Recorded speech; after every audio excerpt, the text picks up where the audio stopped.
Hi everyone, here you've got OPPO A52 and let me show you how to show the battery information on the following device. So all you have to do is simply go to the settings, then let's scroll down and find the battery option, so click here and scroll down to show battery percentage on status bar. Now as you can see, we've only got the battery icon without any percentage, but after turning it on by clicking on the switcher, here we've got the exact percentage of the usage of the battery.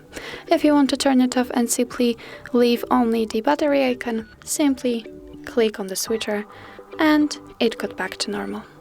So that's all. This is how you set the phone percentage in your OPPO A52, and if you find that this video was helpful, please hit the subscribe button and leave the thumbs up.